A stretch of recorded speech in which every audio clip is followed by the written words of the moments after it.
Mommy, she's… Nellie was about to say something, but she remembered her brother's advice and corrected herself. I don't know. Brettley knelt, brought himself to her eye level, and spoke as gently as possible. A good girl doesn't lie. The little princess blinked innocently. Someone told me that lying is inherited. Daddy, are you a good boy?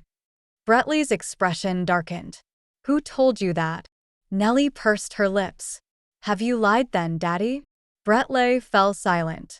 Seeing his boss rendered speechless by a 6-year-old child, Lucas Bean wanted to laugh but did not dare to.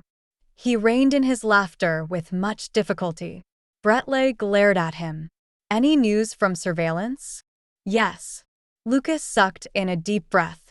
This morning, the surveillance system surrounding the company was hacked into by an unidentified hacker, and all the footage has been wrecked. Brettley frowned. Looking at the little princess in front of him, a gloom welled up in his heart. The hacked CCTVs and the appearance of this child could not be a coincidence. She could not bear Brettley's suspicious look. Thus Nellie smiled, put the stuffed bear on the sofa, and raised her fair, tender face. Daddy, I want to take a bath. Bathing early in the morning? The man tucked away the serious expression on his face and beckoned lightly. Lucas, take the young lady back to the villa and order the servant to give her a bath. It's the little princess, not the little lady. Nellie flattened her lips, her voice childish but organized. I don't want people I don't like to bathe me. This daughter who appeared out of the blue made Brettley feel a little confused.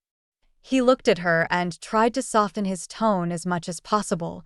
Then what do you want? I want to choose someone I like to bathe me. The little princess closed her eyes, turned, and headed out of the door. Lucas, send me home. Mr. Morrison, this? Brettley waved his hand dismissively. Listen to her. Lucas had no choice but to follow her as he kept a watchful eye on the noble little princess. Half an hour later, Lucas called Brettley. Mr. Morrison, the little princess isn't satisfied with all the servants in the villa. Brettley, who was studying the CCTVs nearby, was rather displeased to hear the report. Hire new servants and get her to pick them herself until she's satisfied. Lucas was stunned. Yes, sir. He had been working with Brettley for more than 5 years. Even to his fiancée Cynthia, he was cold and distant. All of a sudden, he fulfilled every whim the little princess had. That was where the phrase, "Daddy's girl," came from. Bethan used all the strength in her body and finally moved the few heavy boxes into the room. She laid on the sofa exhausted and shouted angrily into the small room. Neil Peterson, what on earth did you send home?